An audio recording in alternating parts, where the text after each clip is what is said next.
2. That's close. Oh, geez, people talking. Sheldon's here, Pinnell's here, King B's here, Brian is here. Do I know Brian? Lily's here. Everybody's good. Oh, we got a storm a brewing over there on the East Coast there, guys. Sounds like you're talking about making sure the generator is ready and the groceries are stocked. Jake Reynolds is here. What's going on, my man? Oh, it's the easy show this week. Just you with no audio? Uh-oh. I hope so.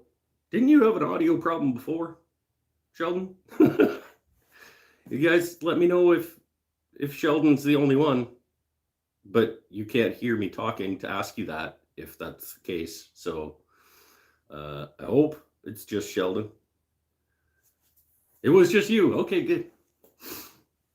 Okay, BJ is here. Good stuff. You can hear me. There's a few second delay, obviously, but that's good. Megan's here. The regular. What do you guys want to be called? You should have there should be like a name for the people who show up all the time. Watching in your shop tonight. And, okay, cool. You get that new CNC yet, Sheldon?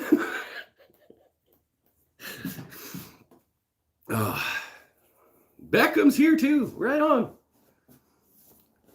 Yeah. I think the regular people, the people who show up week in and week out, should have like some kind of name, like that isn't like the typical, like the usual suspects or something stupid like that. Yeah, Megan will think on it. Well, that'll be your guys' homework, is to come up for like a name for the fan club or whatever. We're gonna still waiting on the CNC board. Okay. The jerks, yeah. It's a little on the nose, BJ. I think we can be a little more subtle than that. I'm not making anything tonight. Beckham tonight is the Q&A show hangout. It's the first one of the month. Last first one of the month, I made the snowman. So this month, I've decided that I'm actually going to do what I'm supposed to do on the first show of the month, which is just open Q&A hangout stuff. I can show off a little bit of things that I've been working on. Most of you know that I have made a terrible decision with my life and moved from one hefty project into another. Jake wants to know how the guitar is going. Yes, that is what the current project is, my first guitar. And I have entered a global luthiery contest for which I am making my first guitar. And it is progressing already, which is, I'm actually ahead of the schedule that I didn't really set a schedule, but I didn't think that I was going to be as far along by tonight. I thought I was going to be showing you guys, like, I'm almost done the design. Amber's here, right on. First hybrid pen blank is in the pressure pot. Nice, good stuff. So I thought I was going to be showing off the fact that I was almost done the design of the guitar. And I'm completely done the design of the guitar. And I have started milling the wood for the guitar. So I'm ahead of things, which is good because later I will fall behind. I want to get ahead because I know that things are not going to continue apace. Anybody having bevies alongside me tonight? Let me know where you are and what you're bevying, if you're bevying. I know Megan is in some small town, Alberta, someplace. I don't even know if I know where Amber and BJ are. Southern states somewhere, maybe. I know Pinnell and Sheldon are out in Nova Scotia. Alabama. See, that's southern states.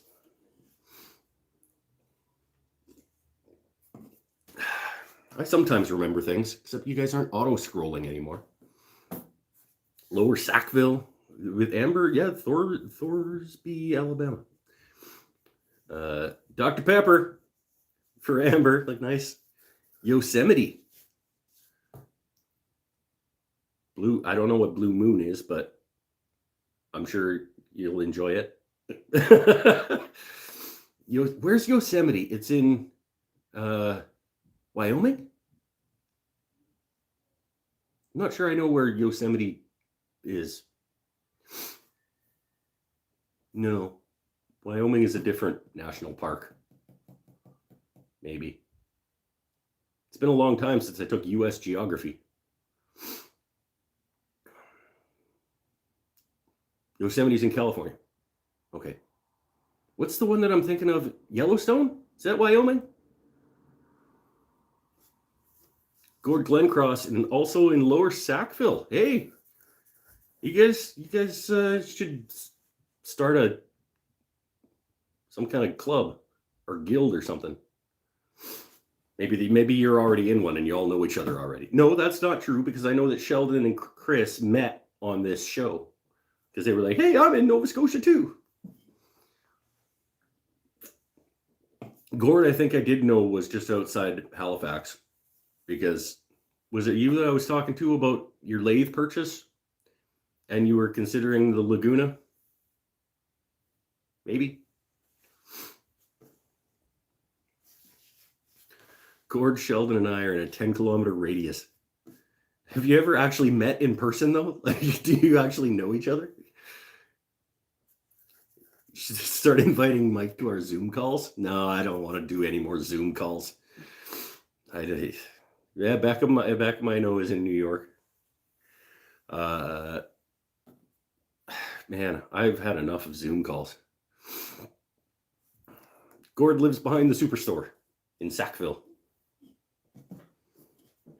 This is cool. We got people in the same vicinity of each other that don't actually know each other, that are meeting on my... The world is a weird place when stuff like that happens. Oh.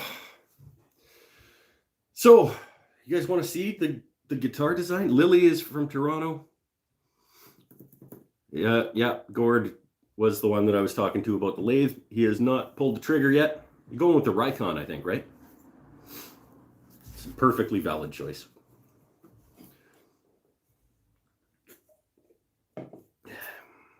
All right. Okay, I'm going to have to pick you up. So, that's not going to show up at all. There is the guitar. It's a little bit of reflection happening there.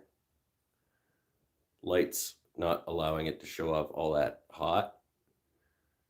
That is the full-size MDF drawing of the guitar that I am going to cut out and use as router templates. I'm going to have to redraw the neck so that I can cut the body out across here. Then I'll redraw the neck on another part of the MDF so I can have a neck template as well. And yeah, so the headstock and then the body there. It's fairly less polish, but down at the butt, I kind of like sloped down and then made it a little round on the tail side of it. I've got my neck blank in clamps, cherry, quarter sawn cherry, and strips of sapele. This piece of sapele is going to be the base. I resawed these pieces off of this 8/4 sapele.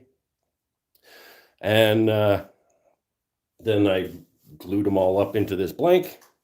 And then with these other pieces of cherry, I'm going to do a book match cherry top on top of the sapele body. And that's the plan for the guitar. Whew. I wish I had a better camera system. The Woodies. I think we could do better than that. Krista's here too. Did I notice Krista already? Oh, yeah. So the guitar is coming along. Mike, scroll up. Oh, geez. Why?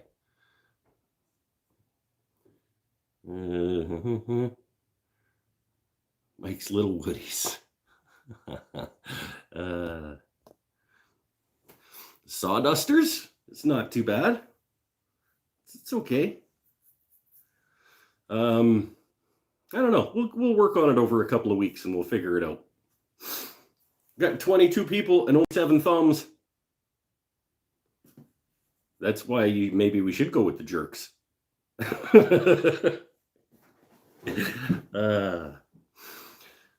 The snowman gang isn't terrible. I did get bugged about the snowman for a while.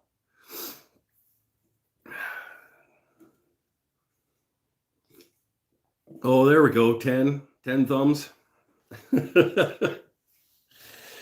And there's some of you just are not enjoying this. So have I bought all the hardware for the guitar?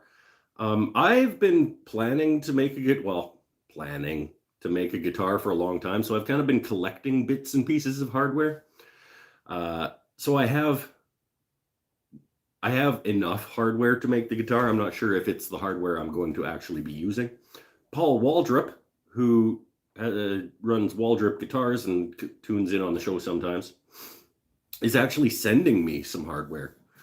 So I want to think that his is going to be better than the stuff that I already have. So I might just wait for that package and use that stuff. But I have everything that I need to create the guitar, I think, except a soldering gun.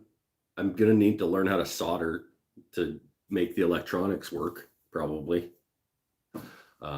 So I'm going to need a soldering gun, but I'll just go to Canadian Tire and get one of those. Get the old Mastercraft soldering gun. Are the expansion rates of those woods close enough to avoid issues with the laminated body? I wouldn't expect that there'll be problems with the lamination. The strips are the cherry was flat sawn cherry that I ripped and flipped up, so it's essentially a quarter sawn orientation now, and so it's not gonna expand and contract very much. It's only gonna be an inch wide when it's all cut up and stuff.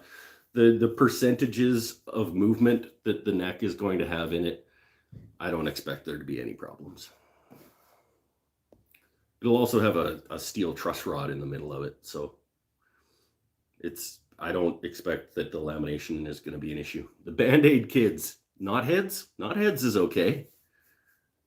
Is that, yeah, knotheads I like. I'm going to write that down. That wins the first one to actually be written down. I'm not concerned about the neck lamination. The top on the sapele is a little bit concerning because that top is going to be about a 1/4 inch thick, which is thick for like a veneer.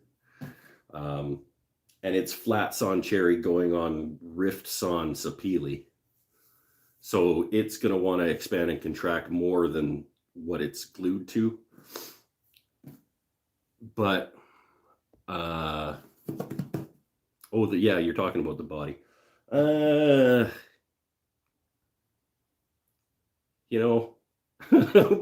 Let's just have some fun. I don't think that it'll be a problem, but maybe I'm wrong. I've been wrong at least twice in my life. So, I could go for a third. It's not the end of the world.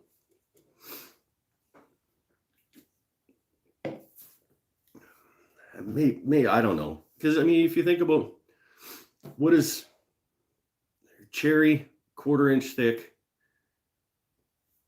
over the seasons is going to move. I think cherry has a tangential movement of maybe 6%. And we're looking at 14 inches. What's 6% of 14 inches? It's not very much. And the sapele, even though the sapele's riffs on sapele is probably about 4%. So, there's a 2% difference over 14 inches. I don't know. I'm not expecting a problem.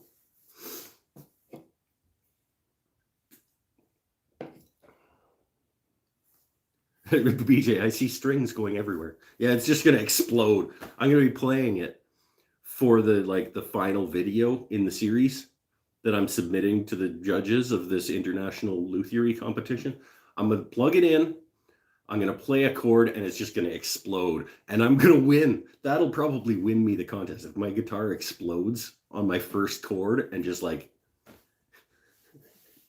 maybe I should just do that. Maybe I just make the guitar and put some little explosives in it. No, I'm not going to do that. That sounds terrible. That sounds like a really, really bad decision. I'm already making bad decisions. You need me to play a few chords right now? No, I'm not going to go get a guitar that I can play from inside just to play guitar. That's not what this show is about. This show is about hanging out. Maybe if I have a couple more beer, I'll go grab a guitar. We'll play some Tragically Hip or something.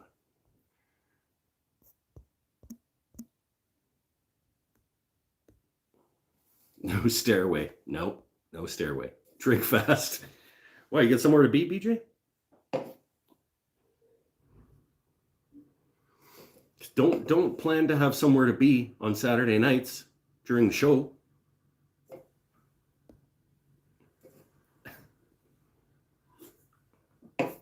Oh, why you guys stop scrolling sometimes, and then sometimes it scrolls perfectly and I don't have to do anything, and then sometimes I have to actually make it do because I can see that people are talking but I'm stuck. I don't know. Oh, Pinnell made a good point. He sent me a message earlier today. Apparently there is a chance that some of you are missing some of you's comments because there's some kind of, I don't know. Pinnell, explain what it is that you explained to me earlier today. There's something about you can toggle between top chat and all chat or something like that, where the algorithm picks what people see in terms of the chat. I don't know.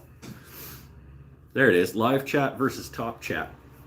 So if you guys have those settings or whatever, and you want to see what everybody is saying, make sure it's turned to live chat, I think. Because top chat just picks certain things to show you. I'm not sure. I can't change anything on my end. My end either allows chat or doesn't allow chat. Those are my options. And this would be a terrible show if I didn't allow you guys to talk. What would even be the point? I don't even understand what the point would be of having a live show that people can't chat during. And now Chris is sending me screenshots, I think, over Facebook Messenger. So if you guys hear a little bloop, bloop, that's what that is.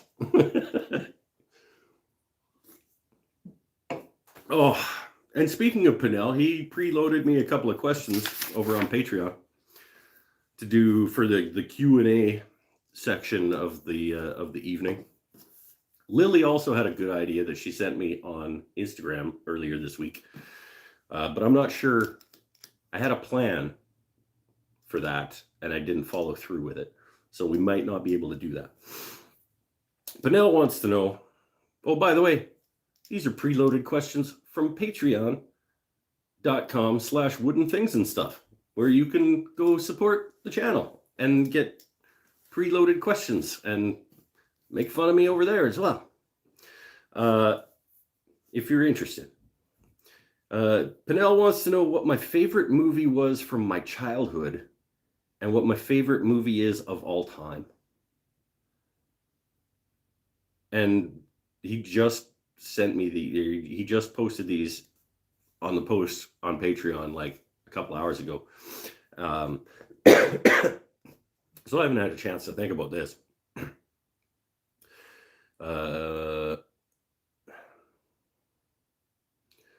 Those are both terrible questions. My favorite movie from my childhood. The first movie that comes to mind when we're talking about favorite movie from my childhood is The Last Starfighter. Or the other one with the spaceship. Oh, what was that called? Flight of the Navigator. Flight of the Navigator or The Last Starfighter are the two sort of like the two movies from my childhood that like made me realize that I loved movies. But probably my favorite childhood movie, I don't know, Dark Crystal.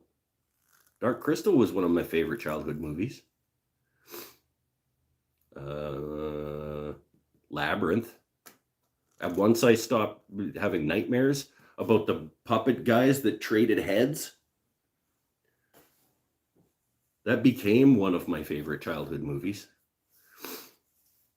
But man, those guys, I vividly remember waking up with screaming with nightmares over those orange guys that they broke into like this song all of a sudden, and they started dancing around and they take their heads off and trade them and then play basketball with them and stuff.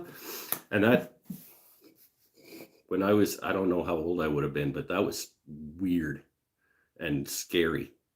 The scene with the hands in Labyrinth is creepy too. Yep. Labyrinth is a creepy movie. Like, if you think about it, like this weird dude kidnaps a baby and hides it in a maze. Like Prophecy. I don't know Prophecy. Maybe. Do I? And then favorite movie of all time is just an impossible question to answer because it depends. What, you can't pick a favorite movie of all time because what do you feel like? What is it? Do you mean like the movie that made the biggest impact on you, or the movie you laughed the hardest at, or the movie you can always just put on and enjoy, or like there's no way to define favorite movie of all time. So I'll give you a couple. Jake, that's a good question. I'll get to that in a minute. The movie that I have watched the most, well, the series of movies that I've watched the most is Lord of the Rings. And I think that in a general way, the Lord of the Rings trilogy is probably my favorite movie of all time in terms of the value that it presents to the viewer and the way I responded to it when I first saw it. But you can't put it in the same category as like The Usual Suspects or Seven or like any of the other movies that I would put near the top of the list of amazing films.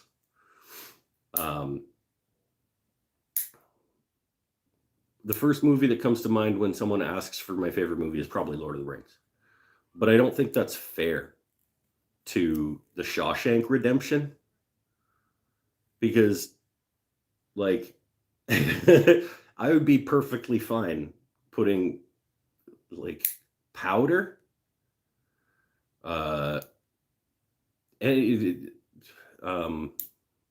Seven was really good. I do have an epic dwarf beard. It's true. I could be a dwarf. Well, they'd have to scale me down in post-production, but yeah, Favorite movie of all time, I guess it's Lord of the Rings. But if I'm in the mood for, I mean, Thor Ragnarok was hilarious and really good and really well done. So Peter Jackson influence is evident in my YouTube videos. Yes, I have a very Peter Jackson directorial style in my YouTube videos. Oh, speaking of Peter Jackson, what's the one in South Africa with the aliens? He didn't direct it. I think he executive produced it, but it was really good too. Sort of a post-apocalyptic. The aliens come and they're like bug-looking things, and there's the segregation, and there was like some socio-political stuff in it that was really, really well done. District 9, thank you. That was a good flick too. The Fifth Element was a fantastic movie. I mean, there's a lot of good movies in the world. There's a lot of crap movies in the world too. But to try to narrow down, like, I don't even know if I'd be able to do like a general top 20, because it matters. Like, how do you fit Step Brothers into that? You know, like that was a really, really good movie. Like, I don't know that I've ever laughed harder the first time I watched a movie than when I watched Step Brothers. And I'm not a huge Will Ferrell fan, but man, that was funny. That was some funny stuff in that movie. Or like Anchorman. Speaking of Will Ferrell, Anchorman, maybe I laughed a little harder at Anchorman, but I don't know. That's tough. Yeah, you can't put comedies and dramas and sci-fis and stuff all in the same like category. Catalina wine mixer. That's right. So much room for activities. In fact, I used a Step Brothers quote when I sent when the coffee table left my shop. I was like, I have so much room for activities. Oh, okay. Ranking, yeah, prereq, yeah, but yeah, how high you are. See, that makes a difference too. You ever watched Alice in Wonderland while you turn the volume off and you put Pink Floyd's Dark Side of the Moon on? That's a good movie. Favorite woodworking show? I know you touched my drum set. I put my balls on your drum set. Okay. Favorite woodworking show besides mine? Oh, I don't think my show is my favorite woodworking show. Well, yeah, it is, because I get to participate in it. I don't mind the Spagnolo's Friday morning woodworking show.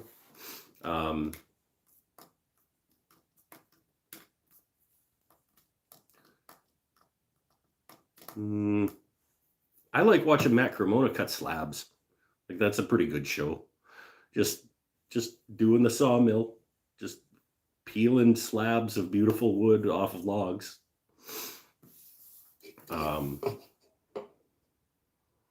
It depends on my mood. Favorite hand plane?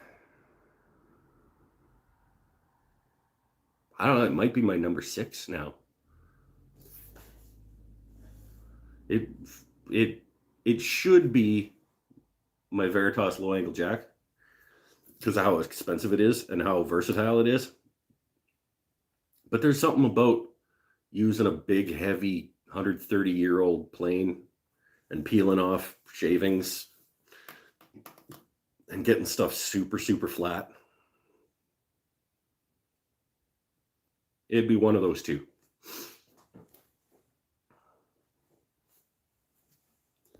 Oh, I forget who asked. I was watching. Why are you so sweaty? Okay, no more quotes from Step Brothers are hilarious movies because it throws me off.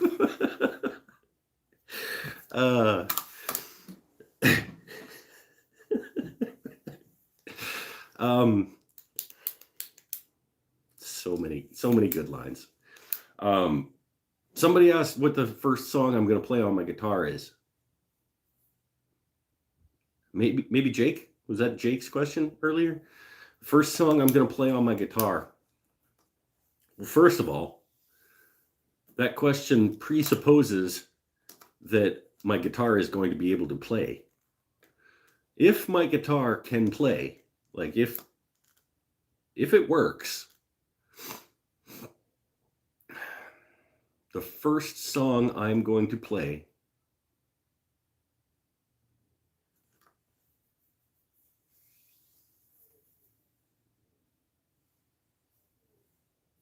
is Nautical Disaster. Probably. Maybe. I don't know. Zombie. Could be. It'll be either Nautical Disaster or Zombie, probably. Depending on whether I want to be like crunchy or strummy at the time that I pick it up. When I plug it into the amp, if it sounds like I should be crunchy, I'll probably play Zombie. And if it sounds like I should be strummy when I plug it into the amp, I'll probably play Nautical Disaster. Yeah. I'm sure your guitar is going to turn out great. It'll look really nice on the wall. Whether I can make, I'm not great with like precision and math. So it'll look nice. And maybe I can get it to play. I've watched enough people make guitars. No, I don't know. I was going to say I've watched enough people make guitars that I should be able to make a guitar by now. That's not a realistic way of looking at the world.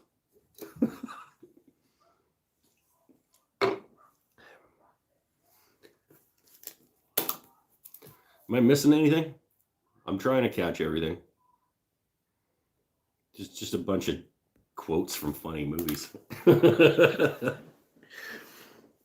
Oh, speaking of other YouTube shows, Pinnell preloaded me another question. That was, if you could collaborate with another woodworking YouTuber, who would I choose? Which is another really good question. I want to be like, who would I have the most fun working with?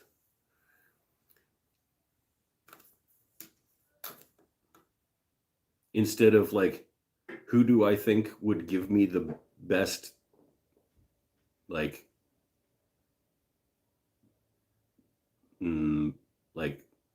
marketing, I guess? Because like, if I collaborated with Mark Spagnolo at the Wood Whisperer,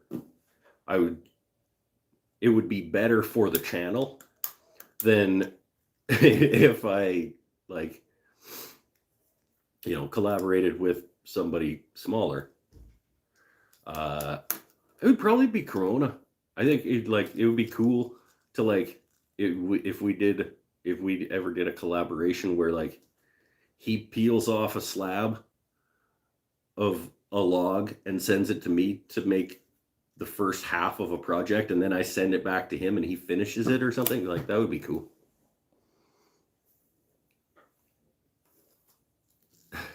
Preloaded it over on Patreon. Yeah. What makes a guitar sound good? What makes an electric guitar sound good is the pickups and the math that went into the fretboard to make it so that all of the frets are actual notes.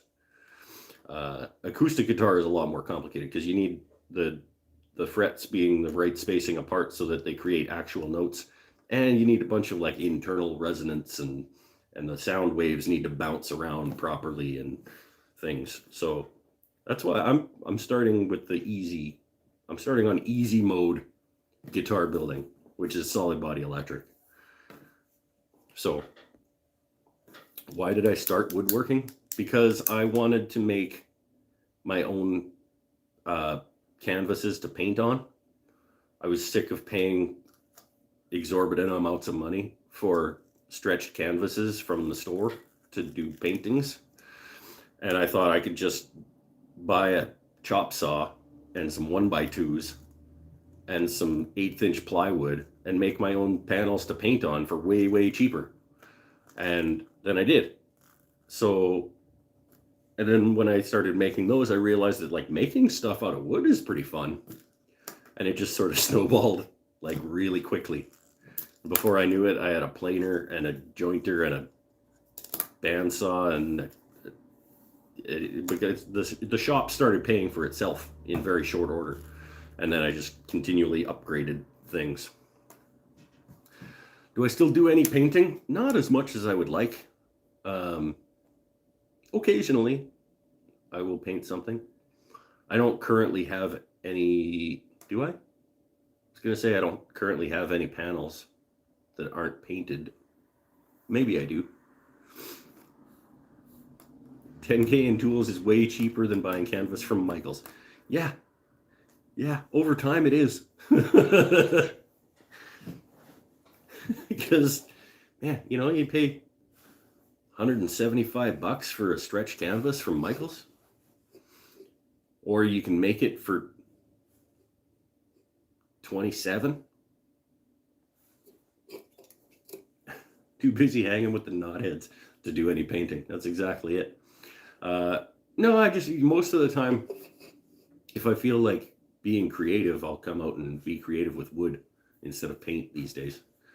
But that's not to say that that won't ever flip back. Like there's times where I'll just want to splash some paint around and I'll just make something to splash some paint on and I'll go do that.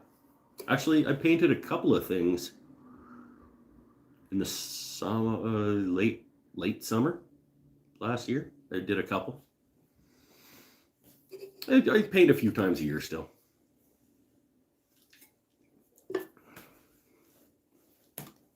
That's all the preloaded questions I had. I just had 2 from Pinnell.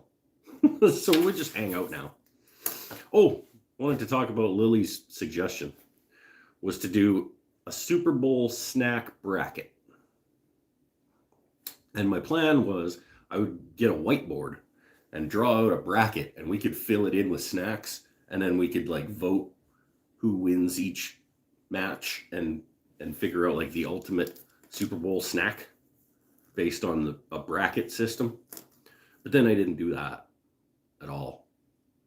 So I don't know if that's a thing we can really do without a visual.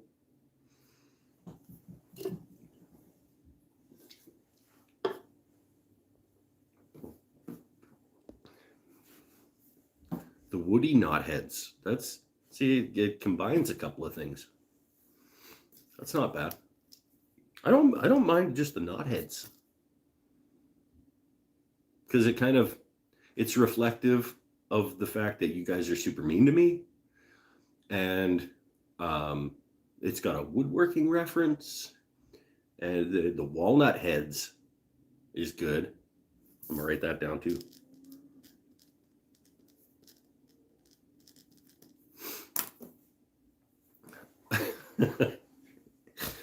Oh, I still need the ash holes. That's going down on the sheet. Yeah, that was a good one. I like that a lot. Okay, everybody else seems to like it too. I guess I'm gonna we're gonna continue the discussion. I'm not settling on ash holes, but I think it's leading for sure. Everybody else seems to enjoy it. Winner. Yeah. Okay. It sounds like everybody's okay with the ash holes. All right. I'll circle it. Whoa. You guys still there? That was weird. You said like a power fluctuation. Have I turned ash yet? I have, in fact, turned ash yet. Video went up 2 weeks ago. It was the purple one. The one I was playing with dye. Purple bottom, natural inside. It was really cool. And then I sold it to the guy who bought my table because he wanted a bowl to go with his table. And so, yeah, he bought that bowl as well. Beer.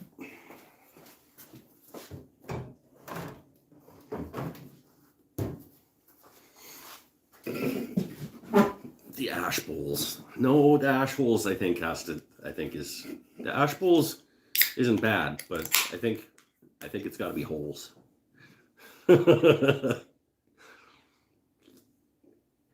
Oh, I hope this is a nice guitar.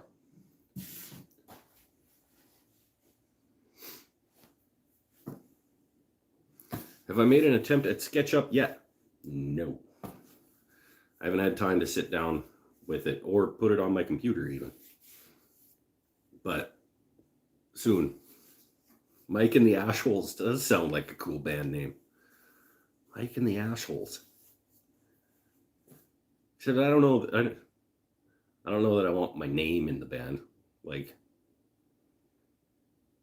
it's like kind of bothers me that Dave Matthews' band is called the Dave Matthews Band. Like this, I know that he's like, you know, the most important part and whatever, but like, I don't know, it feels a little bit egocentric, you know?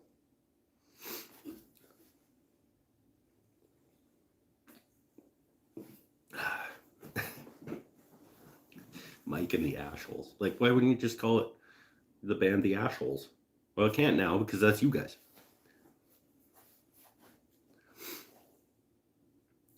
We need to start a fan club. But the fan club is over on Patreon. No, you guys go ahead and start a fan club. That'd be not weird at all. And I would be super comfortable with that.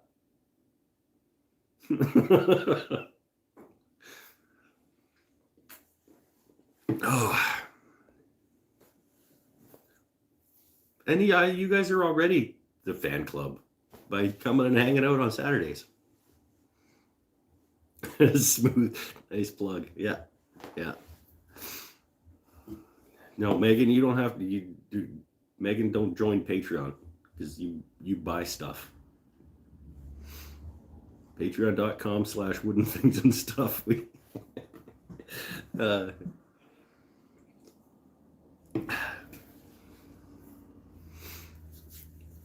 No, but Beckham buys stuff too, and he's a patron. So maybe, Megan, you should head over to patreon.com/plugged the ashhole. Oh, I don't want this show to be about plugging financial things. Let's talk stuff. I feel like your bowl habit is similar to Patreon. That's kind of what I was getting at. Like, if you buy a bowl every couple of months, then like you don't need to throw me $3 a month over at Patreon as well. I gotta get these floor mats down, man. I'm such a slacker. I was out here most of the day today milling up wood, and I could have been walking on cushy mats. You should get a bowl vote. Yeah, well, you get Facebook bowl vote. Doesn't count for as much, but maybe I should start counting your Facebook bowl vote for more votes than just one. I don't know. It's windy. That's what happened with the power. Got windy outside all of a sudden.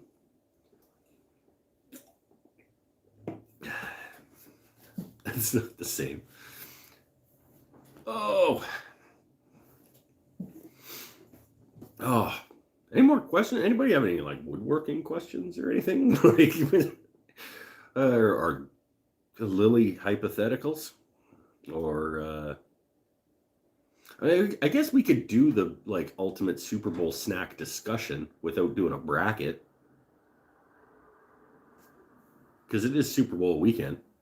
What's the ultimate Super Bowl party? Or like, remember back when we could have parties and like your friends would come over and you'd all like have a good time together? What's the best food to have on the table? Jake says wings. Sheldon says wings. I know a fair number of people that don't like wings at all because they're messy and they have to bite the meat off the bone. My wife is actually one of the people who doesn't like picking meat off a bone with her teeth. Like she has to like cut chicken legs and stuff, like to cut the meat off of it. Amber, we saw Yatoba today at the wood shop. It was amazing. You wanted to buy it. So buy it. It's also, it makes a mess of my beard. That's true. Bacon wrapped jalapenos.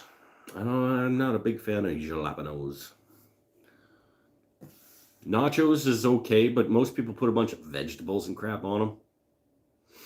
And I like my nachos to just be like taco beef and cheese. Maybe, yeah, pizza's a good option. Little Smokies are good.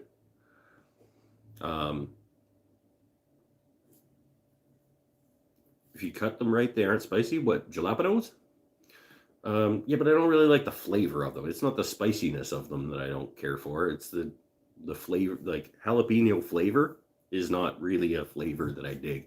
Like of all of the spices, jalapeno is not up there for me in terms of the flavor of the spice. Cheese sticks, yes, I'm gonna put pretty close to the top, like deep fried mozzarella sticks with like marinara sauce for dip. That's a good one, Jake. Cheese sticks. Or just like meat and cheese and cracker platter.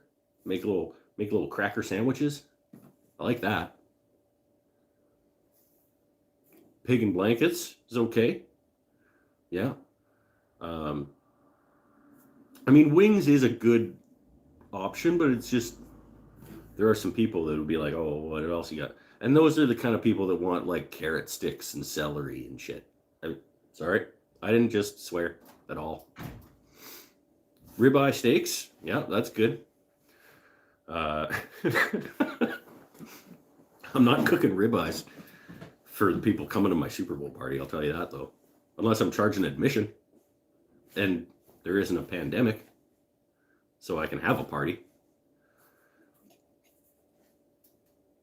You don't invite those people to the party. I'm assuming you're talking about the vegetable stick people. Don't invite them to the party. Well, I don't know. Everybody's allowed to like what they like. Maybe they bring their own veggie platter. Pot stickers is good. I like that. That's an interesting answer. Good bev, obviously. You need bevies. I like, as much as I don't like vegetables, I do like a good like spinach and artichoke dip. Or like a baked brie is nice to have out on the table. Potato skins, good answer. Chili's actually a good answer too. I like that, Amber. A friend of mine makes a chili dip that's like, it's like a layer dip with like chili and various cheeses and stuff in it. It's pretty good. It's almost like a chili lasagna without noodles. Sangria jelly that goes well with brie. Nice. I usually use like a red pepper jelly, but sangria jelly sounds good. 7-layer dip? No, Amber.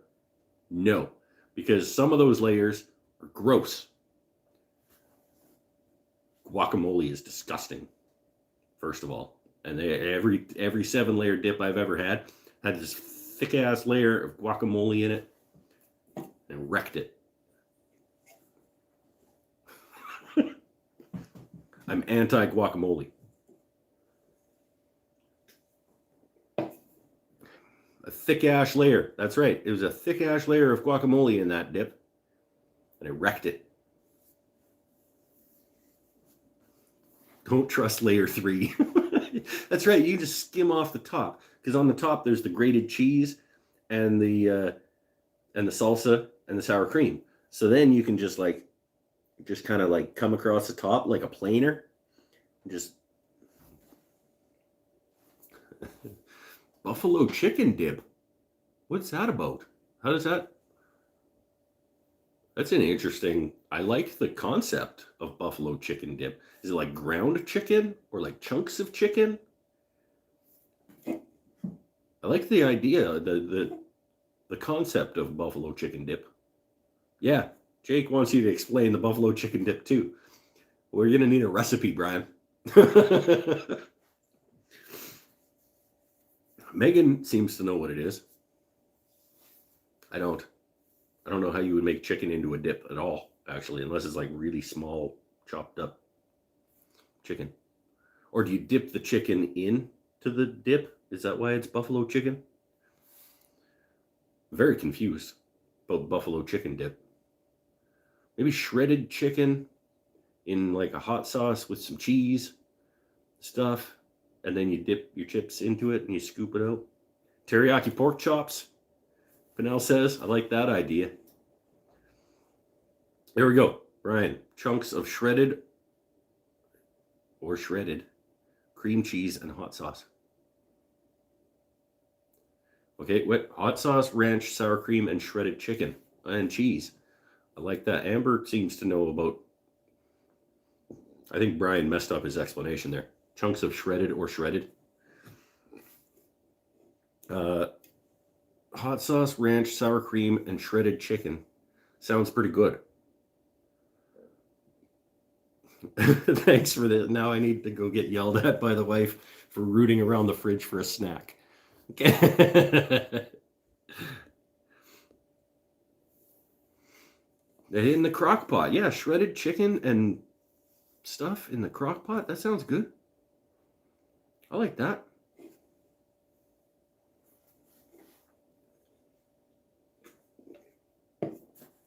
This show always turns to food for some reason. That's cool. And I don't mind that. I just noticed that like most of the time, the discussion branches that we have end up going in the direction of food. Which is absolutely fine with me. I'm trying to think of other good. Oh, Lily's got a hypothetical. Uh-oh. You're in a zombie apocalypse and you can only have one weapon. What do you choose? Do I have unlimited artillery? Do I have like ammunition? Do I have unlimited ammunition for whatever weapon I choose, or is this like a melee weapon? Or Jake says it has to be a woodworking tool. Wait, that's a. Let's do that one first. What woodworking tool would you use if you could pick one woodworking tool as your weapon during a zombie apocalypse? It's got to be an axe. I don't know that there's. Yeah, it has to be an axe. Or the Mastercraft lathe. You swing the Mastercraft lathe around. Ooh, chainsaw's good. But is there gas? Like, the Sheldon, that's good. Like, chainsaw is a good idea, but if you can't get fuel for it because you're in a zombie apocalypse, I'm gonna have to say axe. Like a big, heavy duty one that they use in like lumberjack tournaments. A spear is not a woodworking tool. Branding iron? I don't know that. No, I don't think that's a good size hammer would be good. I got a mallet. Ooh, that would make a pretty good zombie knocker. No, an axe is a woodworking tool. People rive out parts of.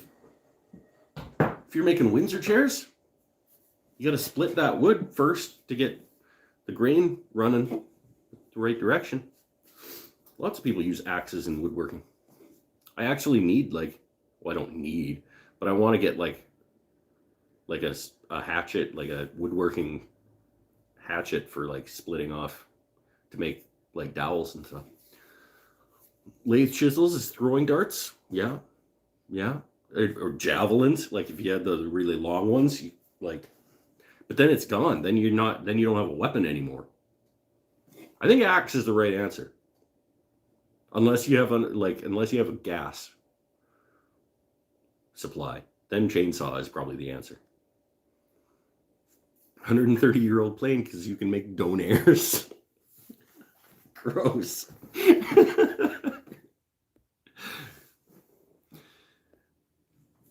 Do I watch Wrangler Star? He had some good axe vids. I did watch Wrangler Star for a little bit. And I don't want to get into why I don't anymore. Because I don't want to alienate anybody from my audience. Zombie donairs, yeah. Is it possible to make arrows for a bow on a lathe?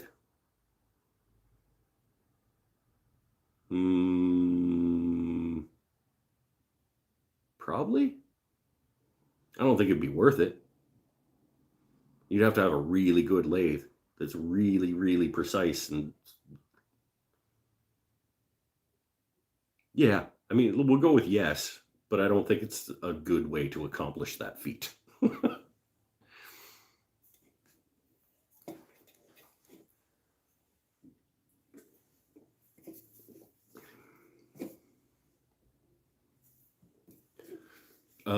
Yeah, it's the axe. Well, what was the actual question was like, what weapon though? Like, if you could only pick one weapon. Because if I have like a stockpile of ammunition, probably going to go with like an automatic rifle of some kind. Because that's going to be better than an axe.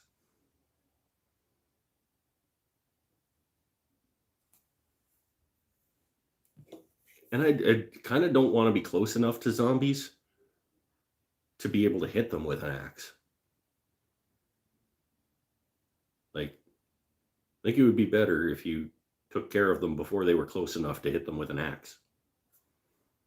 Shotgun is a good, yeah, if you have unlimited ammunition, any firearm is going to be good. Or an Apache gunship. Good call. Why don't we just say aircraft carrier? Because can I just pick an aircraft carrier as my weapon against the zombies? And a crew? And some pilots? Some jets? With some missiles on them? Like, what's a weapon in this scenario? Because I'm going to pick an aircraft. A Death Star! Okay, other Pinnell. Well, but then you can't. You're just killing everybody. You're not just killing the zombies. I have to staff it. Yeah. So you could just pick the Navy. Yeah. Strange question. If your sheets had to be made of deli meats. Hold on.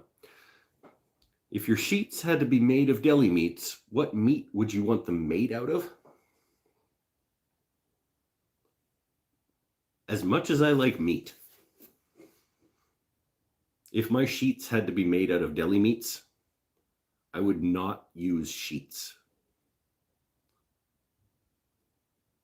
I would just sleep on a bare mattress because I don't want to sleep on meat.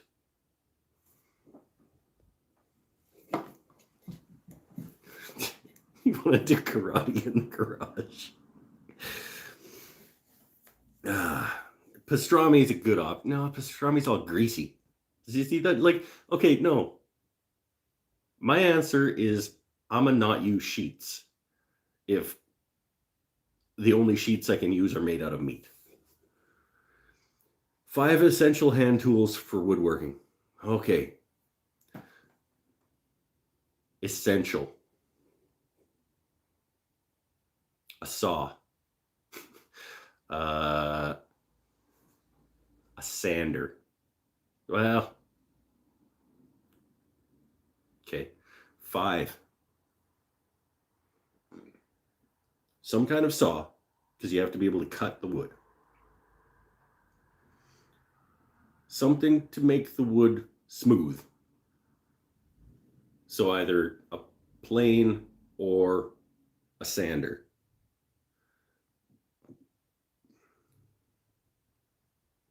Glue.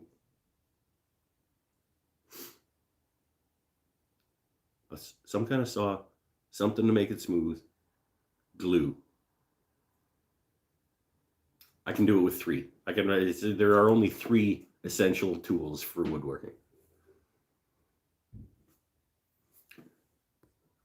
What do I think of the Japanese flexible cutoff saws?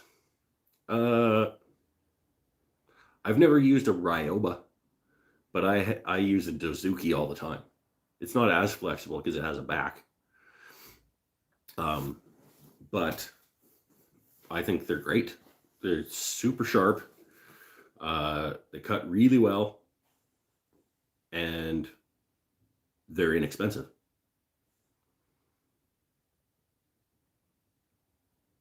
So yeah, I am a fan of Japanese saws. Just another Dave. Hey, that's another new name. Your thoughts on card scrapers? I don't use card scrapers a ton. I have one always loaded and sharp behind this block plane. And I have a cabinet scraper that I need a new thumb screw for. I don't use scrapers a ton, but they are handy. Saves on sandpaper and saves dust in the air. If you can scrape to get too close to finish, as opposed to going like 80, 120, 150, 180 in sandpaper and filling the air with dust, scrapers are great, but I don't tend to use them very much. If I had to be haunted by a ghost for the rest of my life, but I could choose which dead person the ghost would be, who would you choose as your ghost?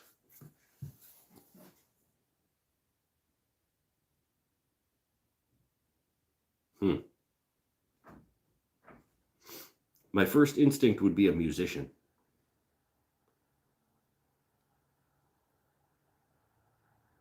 Because, like, one of those old school rock musicians.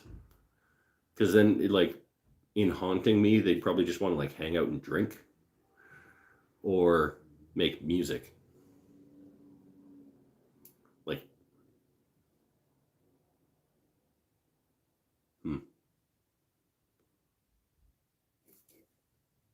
Prince. Maybe. I don't know. No, he might be annoying. This is a really good question. If you had to be haunted by a ghost for the rest of your life, but you could choose who that is.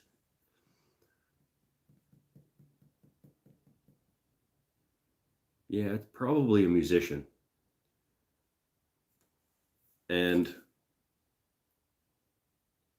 you never get any sleep with Prince hanging around your bedroom all night. Yeah.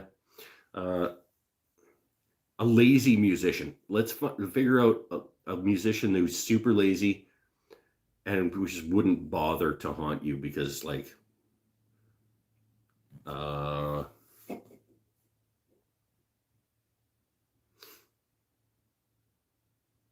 you could maybe borrow his shoes. Well, they'd be ghost shoes. You couldn't borrow a ghost shoes. Come on. Don't be ridiculous. John Candy. Ken Jones. That's good. That's really good. Would this ghost sleep under or on top of the meat sheets? John Candy is a good Chris Farley would be a pretty good ghost to have hanging around.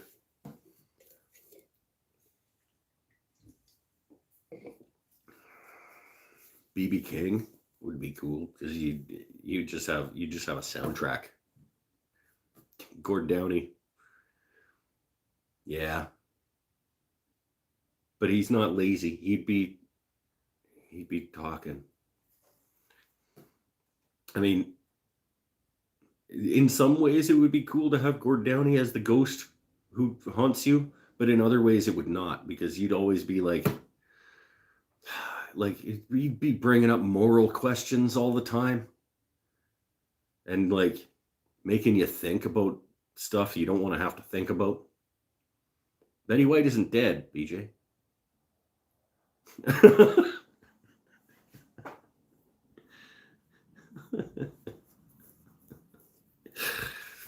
This is an interesting question.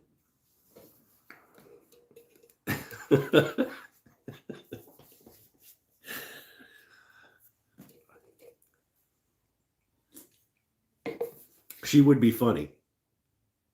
Can you pick people who aren't dead yet? Because then, like, if you sign them up before they die. I have no words right now.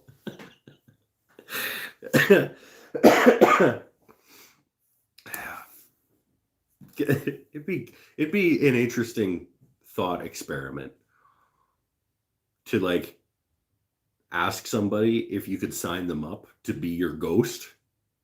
Like that'd be a good book.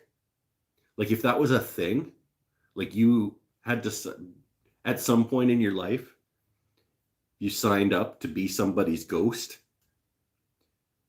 and you guys had to agree on it or something. There's a plot line here that somebody should explore in a book. Maybe like,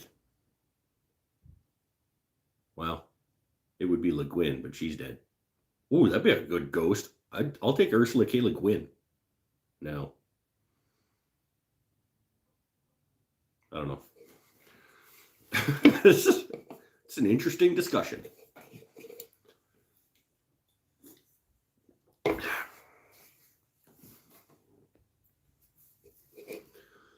Chris Cornell. It's good answer.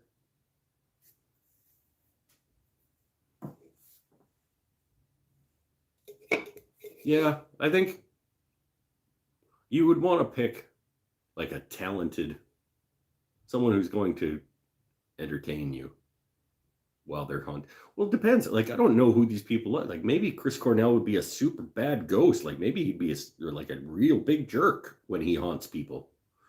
We don't know. I feel like Farley would be a pretty fun ghost.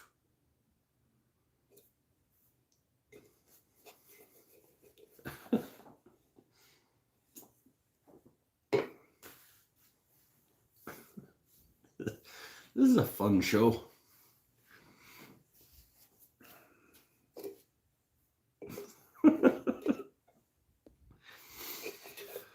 Oh, are we just about, do we want to go the whole buck and a half tonight, or anybody got anything else cool to talk about? Should we have some more beers? The plane laying on its side is bothering you. That's why I did it like that. Here, let's move it into frame a little bit more.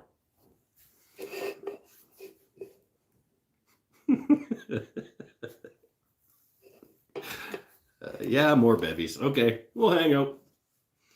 And now the plane can bother Marv a little bit more for a little longer.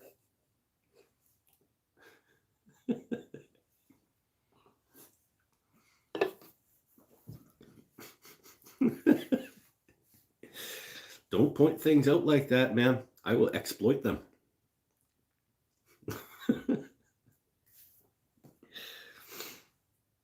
Oh. What are other projects you could do other than turning? Like on the live show? I had this talk with somebody, Beckham, maybe? There's been a couple of people that have suggested like doing something other than turning on the live show. Hey, Paul Waldrop's here. We talked about you. I don't know that there's really anything else. Like, I think the fun thing about the live show when there is a turning, when there's a project happening, is that you can start and finish during the span of the show. So like to figure out something else that you can do in an hour and a half, 2 hours, would have to involve not gluing, and that kind of limits you. BJ is starting to do his own resin and casting. Is pretty interesting. Yeah, but he can't do it in 2 hours. Had to post this week's guitar. Sorry, I'm late. Had to post this week's guitar parts. I could do a painting. Andrew Sararis, another new name. Welcome to the show. I could do a painting on the live show. Be cool. Maybe I'll make a panel and do a painting one night. Because why not? If people would be interested in watching me paint, I don't know. That it sounds like a terrible show. Like tonight, I'm gonna paint, or cooking show. Well, then I'd have to be up in the kitchen, and I'd be like bothering the rest of the family. Does it matter if you finish in a show? I don't know. I think there would be something lacking if it's like, okay, so see you guys later. I'm gonna finish this like during the week, or come back next week and we'll finish it. Maybe. I don't know. Maybe we could at some point, maybe we'll try doing like a multi-week project or something. I could make like a little wall hanging cabinet, like the whiskey cabinet kind of a thing. And 1 week we just mill everything up. No, that'd be a terrible show. See, this is why, like, today we're just gonna run boards over the jointer and through the planer. I don't know. I'll think on it. I'll keep thinking on it. If you guys have ideas, though, you can email me or message me on Facebook or Instagram or Patreon or whatever. If you have ideas for the show, I'm happy to listen.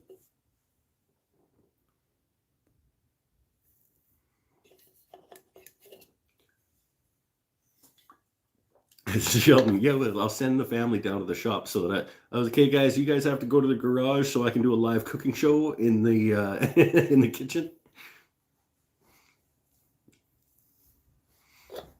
None of that's too Matthias-like. Yeah, I see. I think it's fun. Sometimes we'll do a Hangout. Sometimes we'll do a Lathe project, and then maybe I could do like assembling something if I had all the parts cut for something. I could just like, here's how I glue up a box, or I don't know.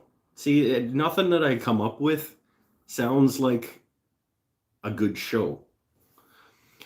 Past projects and how they're holding up might be an interesting show. But again, I'd have to go into the house and interrupt the family.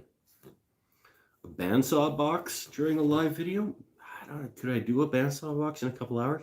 If I had the blank glued up, no, but even then, I mean, once you start cutting, then you got to cut fronts and backs off and then cut out other things and then glue them back together and then wait for it to set. Unboxings. We do live unboxings on the show. Maybe next week, I don't know, depending on how long Paul's guitar parts take to get here, we could unbox the Wall Drip Guitars package when it gets here live on the show. Super glue / wood glue, instant hold, and then wait for the glue to cure. Yeah. Beer.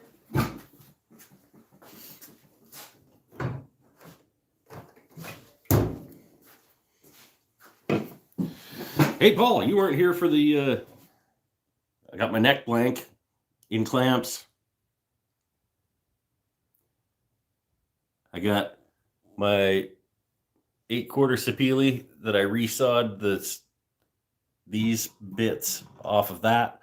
I got my drop top cherry for the top of my Sapele, and I got my design all done.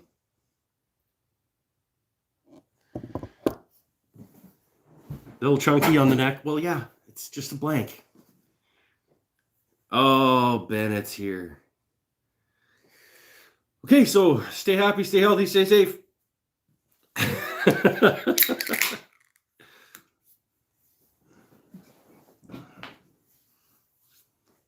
Who's MVT? Mountain View turning. Oh, we're not turning this week, my man. Sorry about that. Or woman. I don't know who Mountain View turning actually is, but I've seen the name before.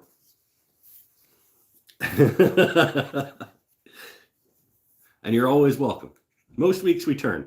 First one of the month, we try not to. We just hang out. Ever messing around with sassafras? Nope. Never even seen it at a store or have any opportunity to interact with it at all. Hope the box doesn't get stuck in customs. Yeah, me too. The plane, my number 6 plane that I bought from a guy in Minnesota took like 6 weeks because it got stuck at the border. It's terrible. Sheldon, all right. Later, buddy. Sent Ben Crow some coffee you roasted. Nice. Yeah, you could have put some roasted coffee into the box you're sending me. I like coffee. Later, Ashholes. Oh yeah, hey Bennett. We decided that the people who show up week after week after week are now the fan club of the show, and they are the Ashholes. So you might send me some coffee? That's awesome. Love coffee. I drink too much coffee probably, but I love it.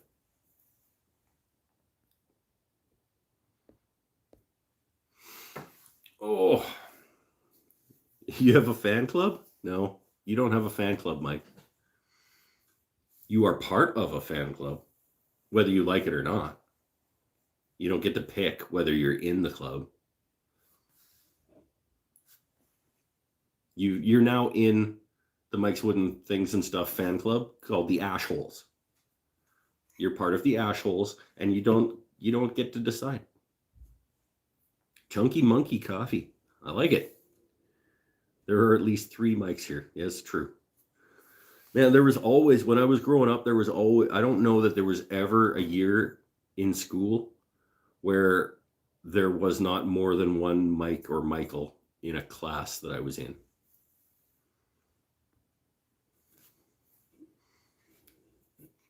I've always been an asshole.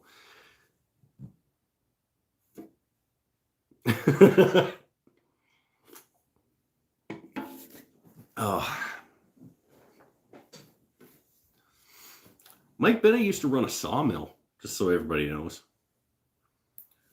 But he's a quitter.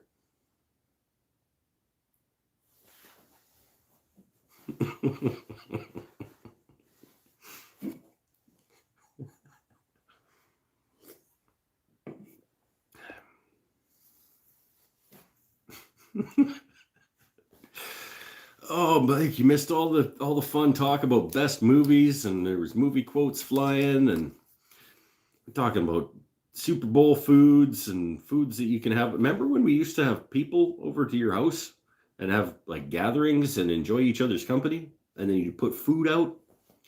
We had a whole big talk about that. I didn't quit. I just retired at the top of my game. Yeah, there was some talk about meat sheets. Is the Super Bowl still on? Yeah, apparently. I don't know. I wasn't watching too much football this year. Actually, I didn't watch any football this year. I didn't say that I'd play some chords for you. And of all the people in the world who don't want to hear me play music, it's Mike Bennett.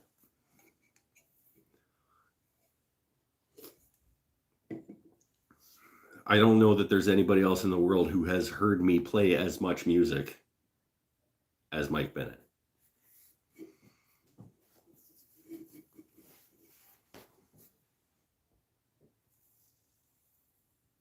There was ghost talk as well. Oh, the Chiefs barber has COVID? What? First of all, why does the football team have a barber?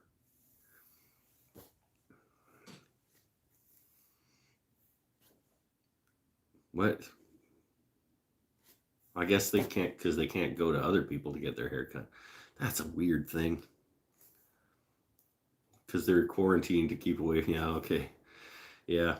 I don't know. I haven't heard anything. I don't pay that much attention to football anymore. I pay a little bit of attention to football, but not nearly as much as I used to. And no, I'm not going to play a song tonight on the show. Because I'm so out of practice playing music that I would embarrass myself more than I already do on this show. My voice is like a combo of Fergie and G. Oh, never mind. That's another another quote. Are you your own barber? Yes, I did. I gave myself this wonderful haircut a couple of days ago in the downstairs bathroom.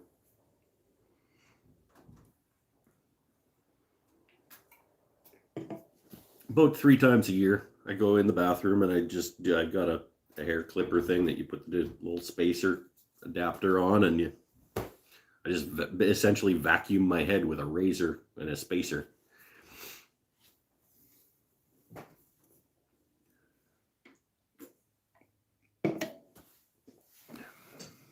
And then while I'm in there, I give a little wispies on the beard, a little, just to knock them down, because you always get the little flyaway ones. So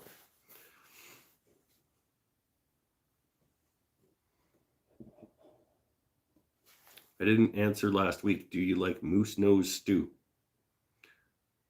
I don't know what that is. So maybe I didn't actually see that question to not answer it. But I actually don't know what that is.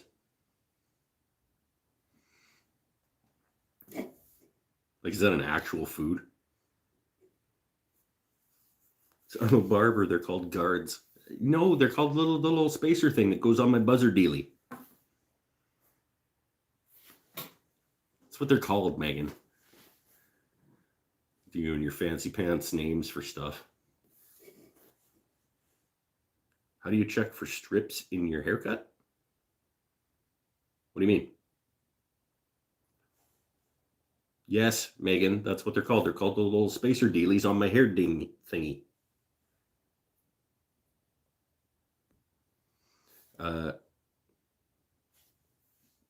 Like, if you're asking how I make sure that I got it all, I don't. I just, like, I go over it a couple of times, and then actually I usually ask wife, it's like, do I have a big spot or anything in the back? Yeah, missed spots. I usually, like, I'll go over it a couple of times, and then I'll shower to get rid of all the loose stuff. And then I'll go like, hey wife, does everything look okay in the back? And she'll be like, well, it's a little darker here. And then I'll know that I missed it, and I'll just, like, because you're basically just like, like, you get it all eventually.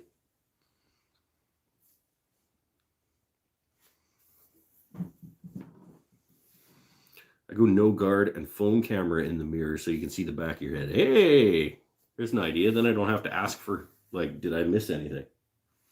We actually also, if I wanted to use the upstairs bathroom, we have one of those three panel mirrors that you can, like, tilt the outsides out, and you can, like, see the back of your own head by looking in that mirror that reflects off that mirror and then back. But I just do it a couple of times and I get it all. Walked around 2 days with a tuft. I did that too. I went to work, and then I found out, like, the next day, wife was like, you missed a spot on the back of your head when you did your hair. And it had been like 2 days, and I'd gone to work. But whatever. It's just hair. Who cares? Like, honestly, Who am I trying to impress at this point with my haircut? Nobody, that's who. So I already won wife. So I told him he doesn't care. Yeah. See? Ken Jones knows. It's just hair.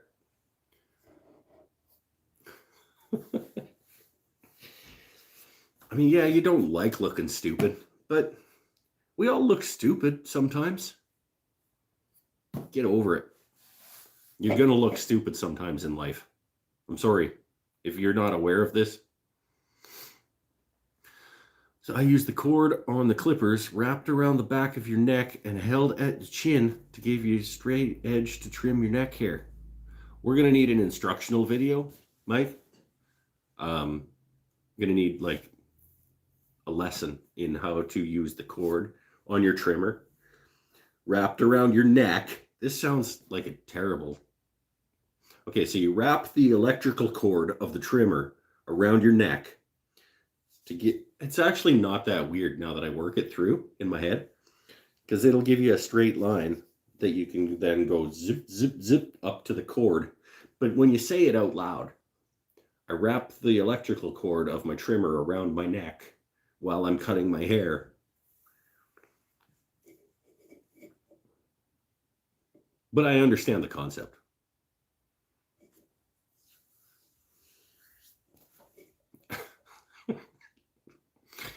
This is a weird show, and I love it. I swear I really thought the cord around the neck thing was going in a whole different direction. See? This is a weird show. Just stand in a tub of water while doing it. Yeah, it does sound weirder than it is. It's true. But you do, like, anytime you explain something just with like a few, like a sentence, it's hard to get like the point across until you work through it with the person. Because when I heard you like wrap the cord around your neck to get a line across the back, I was like, what? And then I thought about it, and it makes sense. Because the cord will rest in a straight line across the back of your neck, and then you can trim up to the cord. But when you say it, it sounds either fetishy or dangerous. Any maintenance I need to do on my lathe? Oh my God, woodworking question. Not really. I clean the bed off once in a while. Sometimes I get a little bit of like CA glue or something on the bed of the lathe that I have to like take a chisel and chip it off. There will be maintenance eventually that I have to do on it, but I'm 6-ish months in and I haven't done anything to it yet. I haven't had any issues with it yet, and I use it a fair bit.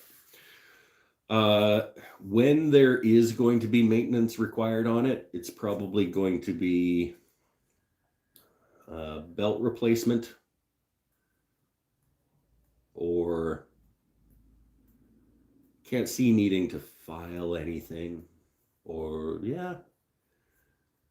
I expect that the only maintenance I'll ever need to do on it is probably belt replacement or maybe bearing oiling, but I think that's a ways down the road.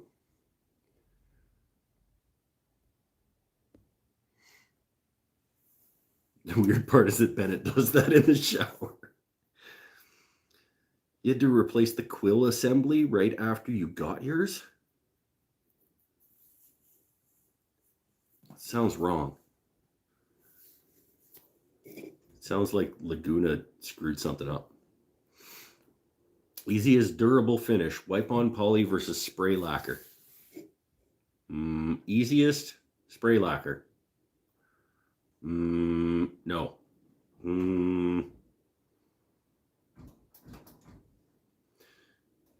Easiest, spray lacquer, but it's better. It's if you want to do it well, it's actually slower than wipe-on poly because it tends to bead, it tends to give more little nubbins than wipe-on poly. So you actually have to sand more between coats, even though it does burn into itself.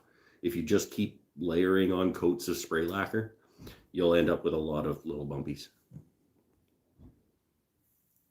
Are bearings greasable on a lathe? No idea.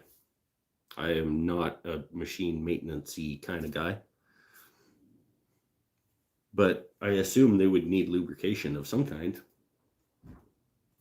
Maybe not the internal parts of the bearings, but the things that run on them.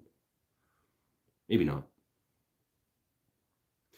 If I have something on the lathe between centers, is it okay to leave it there? Or should I take it off if you're not actively turning? Let me work through it. If I have something on the lathe between centers, is it okay to leave it there? Or should I take it off if you're not actively turning? No, leave it there, because otherwise it'll never go back in the exact same place. And then you're just taking off more than you need to when you get back into it. Yeah, they're sealed, right? The bearings are sealed, but like there could be parts of the mechanism that need a little squirt of like a dry lube once in a while.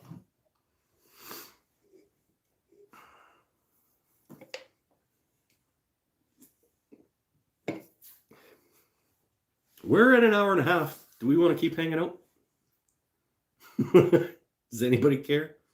Still 18 people here, so I guess people are wanting to hang out. But yeah, I'll be honest with everybody here. Like, I'm not really great at machine maintenance. So those types of questions might be better directed to other people. If my machine needs maintenance, I'm in trouble because I'm going to have to look it up. And if I don't find somebody that knows what they're talking about that can direct me to fix it, that's now a broken machine that I have to replace. Are you trying to get rid of it? No, I'm not trying to get rid of you. It just feels like maybe an hour and a half of just chilling is too much for people, but it's not, clearly, because we still have 18 people. These entry-level budget lathe recommendations. I would need to know budget, because budget lathe is a relative term. Don't buy the Mastercraft benchtop. Oh, I can't even really say that, because like it was at least enough for me to realize that I liked the concept of turning.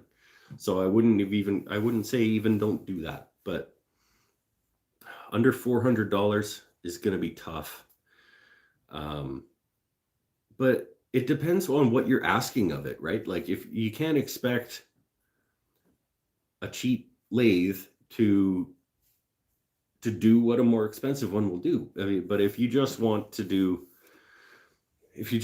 little things and pens and candlesticks and whatever, any lathe that spins consistently is going to do what those types of things. But if you want to do bigger, better things, you got to spend more money. It sucks, but like, I have the Mastercraft lathe and you like it? See? There you go. I didn't, I'll be honest. It was fine when I was just figuring out whether I wanted to turn things. It taught me that I enjoyed that, but I hit the limits of it really, really fast. I've heard decent things. If you're in the States, I've heard decent things about the Harbor Freight mini lathes in terms of just like a place to start. It's probably similar to the Mastercraft thing that I started with. Pinnell has decent advice. Just you find a used one someplace on Marketplace or Craigslist or something. There's not a lot to a lathe, really. It's like, if it's in decent shape and this thing spins and this thing will hold it, you can't go too far wrong. Third glass of wine, fair warning. Warning about what? Are you going to get violent? When I gave it away, I had a Rockler headstock, Grizzly tailstock, Rockler bed extension. Andrew lives in Saskatchewan. So, do you have a busy bee? Where in Saskatchewan are you, by the way? I probably played hockey there. BJ started with a used one. Most important was variable speed. Variable speed is super nice. Arcola, Saskatchewan? You lost me. Is that north of Saskatoon? Because I didn't get up there very often. But I grew up in Saskatchewan. My first 18 years of life was in Saskatchewan. Am I crazy thinking you can be cheaper with spindle type stuff, but bowls require a larger investment? Yes and no. I think overall size and heft is what's going to increase the cost. So the longer you go, the more expensive it's going to be, and the taller you go, the more expensive it's going to be. But yeah, I think in general, height of what you can turn over the bed is going to increase the cost faster than the length that you can turn. Southeast corner. Okay, I didn't get down there very often either. It's down like Weyburn way.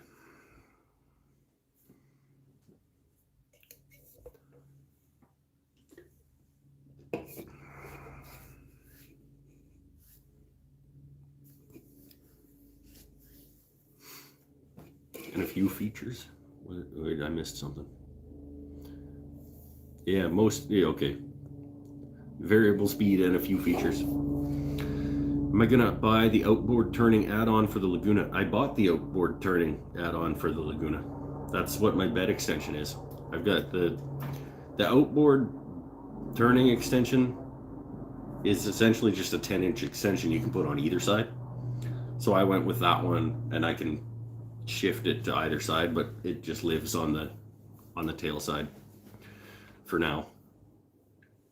But then I've got a little like knuckle thing that you can use for your tool rest if you do decide to go outboard. I think it's a good value for $200. You get the extension and the tool rest bit to turn outboard, or you can put it and get an extra 10 inches of spindle length. Well, 200 Canadian, so that's only like what, $7 for you guys. Yeah, and there is a 20-inch extension as well. Eventually, I'll probably pony up for the 20-inch extension for the bed length, and then I can move the outboard extension over permanently. $150 in US dollars. I think it's a good value. And then twice a year, everything at Laguna goes on sale for 10% off. Or it did the last 2 years.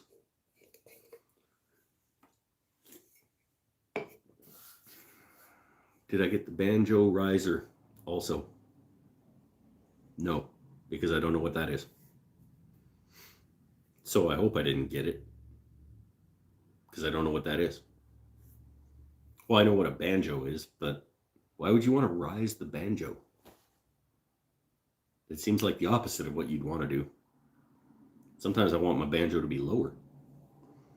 Brings your tool rest up to center. But you can just do that with the tool rest, though.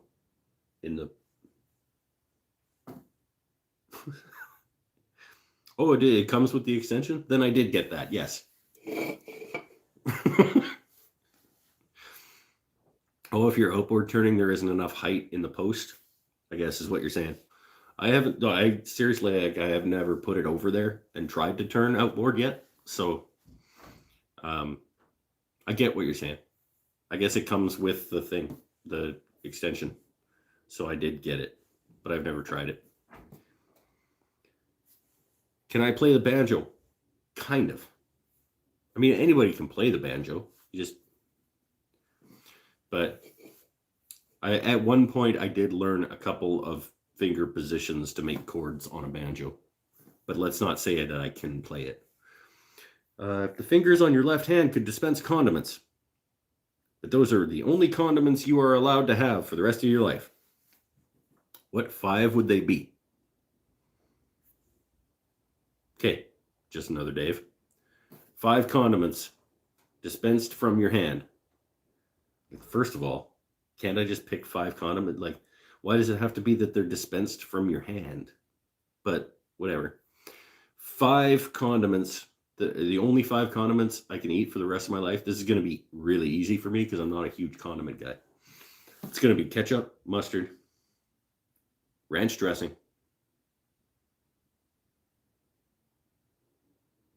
Miracle Whip, not mayo, Miracle Whip.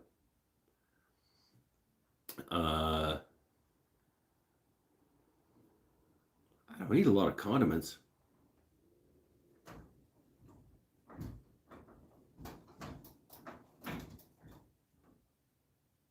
Honey mustard? It wouldn't get used very often, but... Oh, no. Thai chili sauce. I guess, yeah, a red Thai chili. Tonight's sponsored to the Tangy Zip of Miracle Whip. Oh, Marv's got a good point. Barbecue sauce needs to go on some things.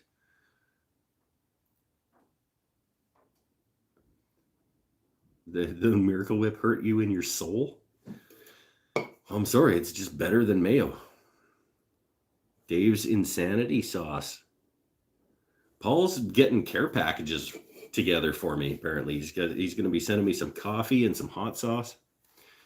Barbecue sauce needs to be in there. You're right, Marv. Okay, ketchup, mustard. I could go without Miracle Whip. Ketchup, mustard, barbecue sauce, Thai chili.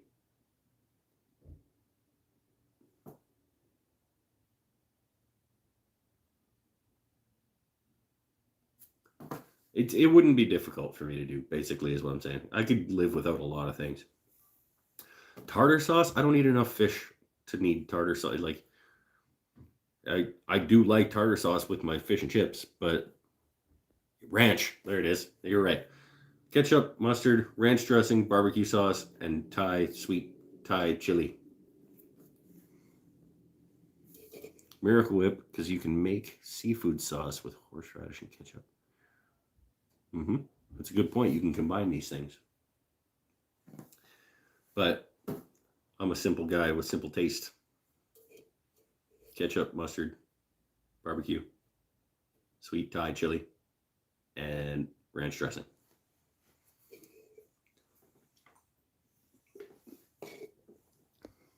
And we're back to food. It always comes back around to food. Here on the Mike's Wooden Things and Stuff Woodworking channel, it always comes back around to food. Oh, that's great. You guys are fun. Probably should start getting it wrapped up, though. Hour 43.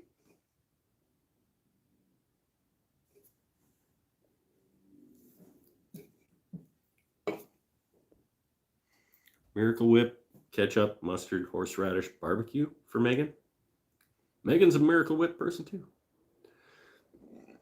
More teriyaki pork chops. I guess I would have to sacrifice the teriyaki pork chops without the teriyaki sauce, wouldn't I?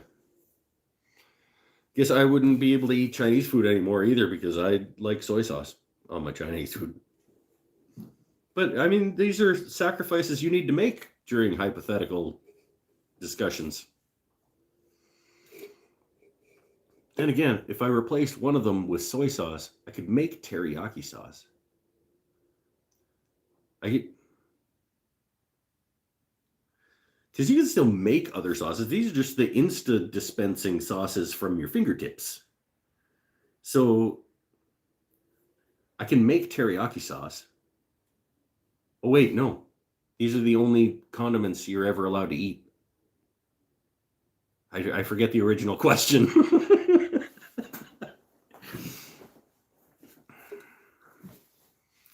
Oh, now we're going to start talking about RC stuff.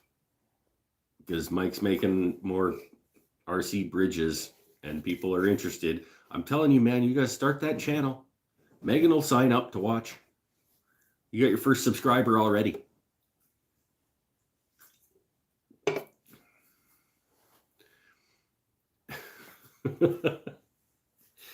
Time to grab a guitar? No, I don't want to.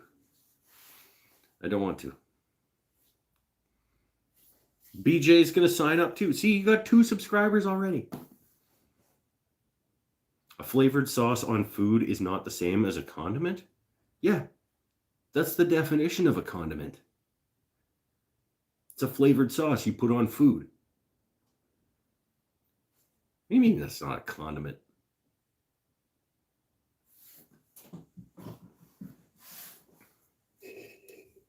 Okay, define condiment then for us, Mike.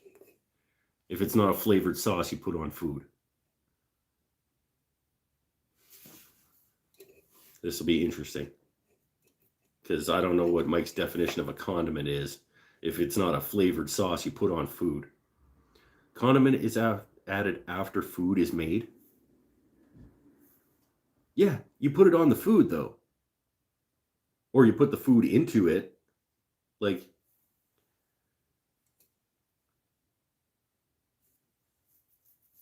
I'm not saying a sauce, like if you cook something in a condiment or a sauce, it's not a condiment. But something you put on food after it's made that is a flavored sauce is a condiment.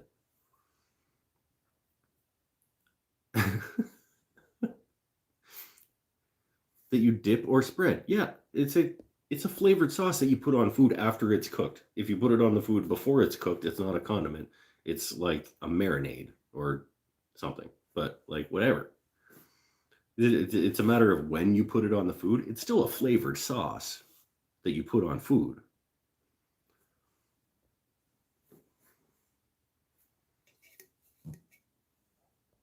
If we're going to argue the semantics of condiment, this show is messed up.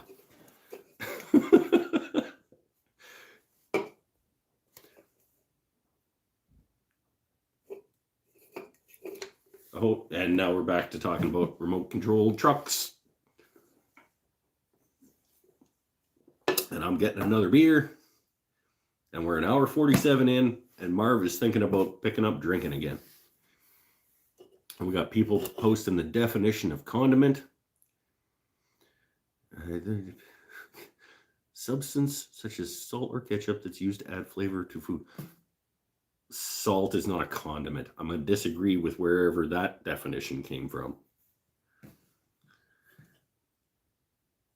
Condiments are made of semantics.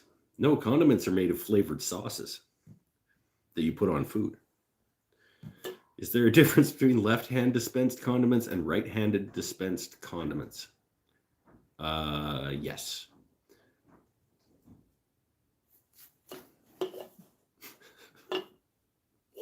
Beer.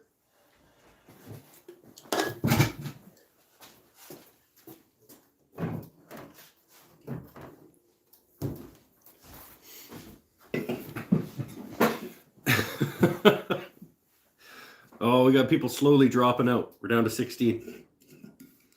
Condiments after cooking, marinade before. Yeah, I know, but there's still... To say that a condiment is not a flavored sauce that you put on food is inaccurate. Do you like IPA beers? I like some IPA beers. Some IPAs are a little bitter, a little too hoppy for me. Not that I don't like, I mean, I don't not like them. I just don't prefer them. I tend to be more on the malt side in my preferences than the hop side. You like the hoppy?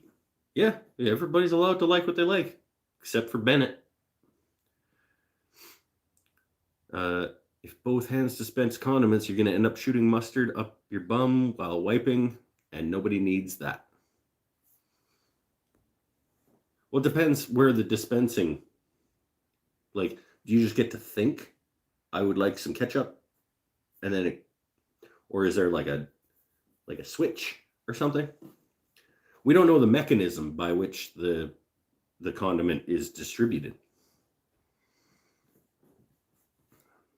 Bell's drinking Bell's Hop Slam tonight. See, anything with the word hop in it is probably not going to be for me. I don't mind one once in a while, something a little hoppier, but it's not going to be. It is getting windy. Generally not. Go Gadget Ketchup. That's right. But see, yeah, why are you thinking of mustard while you're wiping? Unless it's like an actual physical mechanism, and then you could knock it by accident while you're doing stuff. What other projects do I want to make this year? Well, after the guitar, I want to take like a month off. No, I want to do a segmented turning of some kind. I want to make a shoe rack for the entryway. I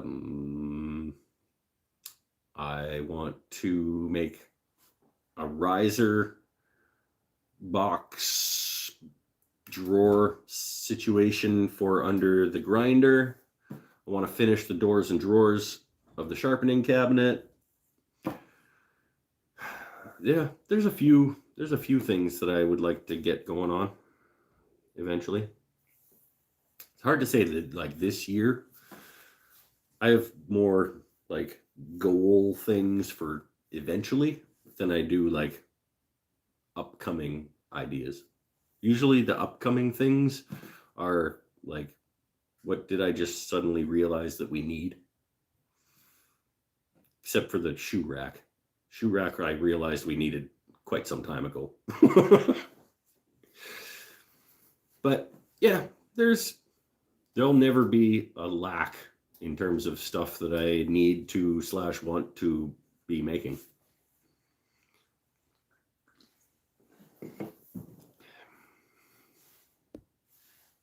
I guess I need to make a condiment trigger. It's windy here too. Because, yeah, we don't live in different climates, Mike. He's like just 3 blocks up the road or something. Oh, we guys talking about RCs again.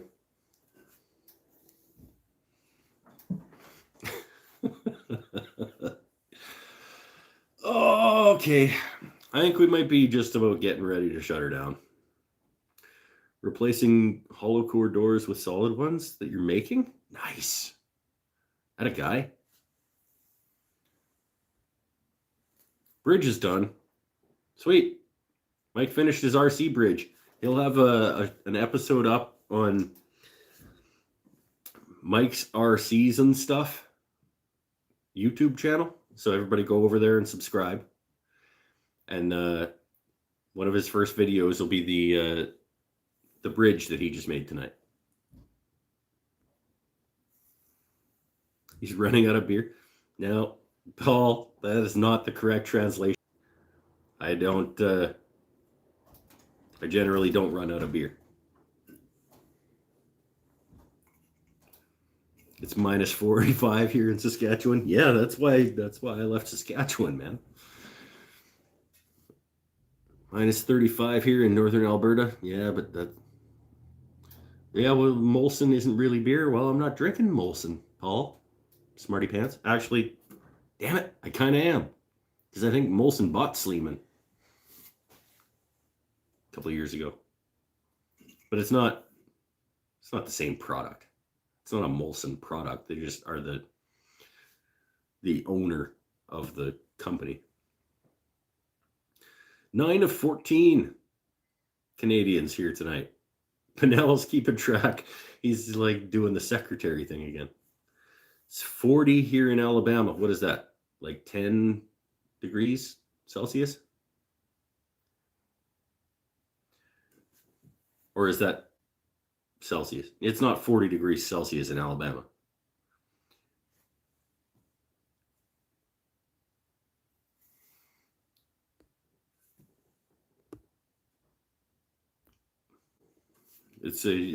we're probably at 6 or 7 degrees outside right now. It's just windy. We got snow for like 2 days last week. It was fun. Yeah, I think we're hovering at about 6 or 7 degrees right now outside. Maybe a little lower than that, but not freezing. We're not at 32 Fahrenheit. I don't know what that is. Like 40 degrees Fahrenheit is probably about what we are at right here on the west coast of Canada. But I'm not a math guy, and I don't know how that translates. Because you guys' degrees are different sizes than our degrees. Like 32 degrees Fahrenheit is freezing, which for us is 0. But minus 32 Celsius is not, like, it's not an equivalent value. It's not minus 64 or like, whatever. The degrees are different size. I think minus 40 is minus 40. Minus 40 Celsius is minus 40 Fahrenheit. I think. But then 0 degrees Celsius is 32 Fahrenheit. So, like, I don't even know. Yeah, Pinnell said minus 40 equals minus 40. But then it scales up. Because 0 Celsius is 32 all of a sudden. So their degrees are bigger. Yeah, I need one of those slide rules or an abacus or something. Anybody ever learn how to make math on an abacus? Oh, Marv probably did. He's super old.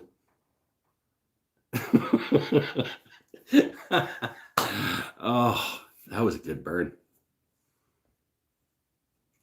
Oh, Paul, and yeah, in the Navy, there's probably... Are they... Okay, sorry, they're smaller degrees, not bigger degrees.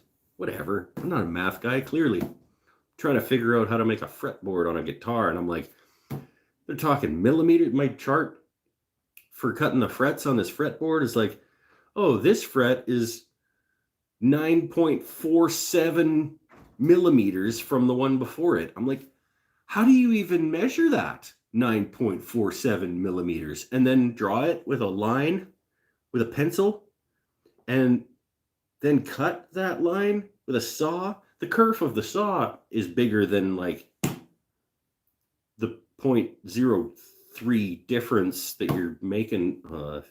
I don't know. StuMac has a fret calculator. No, I've got the frets all calculated.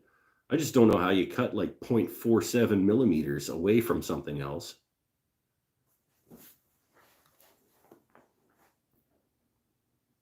I just cut hair. Yeah, like 9.11 millimeters. Like if I cut that fret at 9 millimeters, I think it'll, like, I'm not going to be able to cut 0.11 millimeter difference, even with a fret saw. This is not a realistic expectation.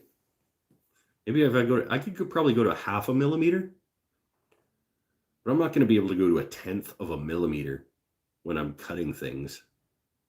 Like the width of a pencil mark is probably 1/10 of a millimeter. Have faith, young Padawan. I'm going to try. I'm going to try to measure 9.11 millimeters and cut it. But that's about all I'm going to do. I'm not actually going to be able to cut that like that. Because that's not a realistic expectation. The kerf of your saw blade and the width of your pencil line makes that calculation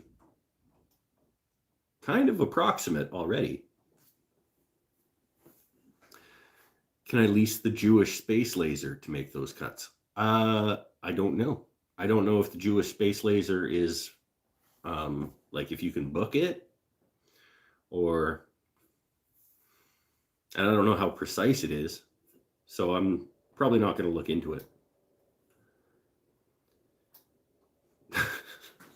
It's an interesting question, though. can you just borrow it? Like, how much is it per hour or per second or whatever?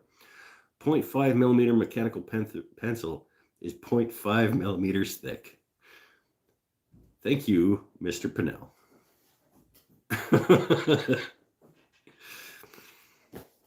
There's a slight allowance for slop as long as you're too much off it. As long as you're not too much off it, you'll be all right. Well, that's kind of what I was thinking. I was like, when you're dividing the remaining section that you have by 1.7 blah blah blah blah blah, and then you get 9.11 millimeters from the last fret. I think if I'm just over 9 millimeters away, that's gonna have to be good enough.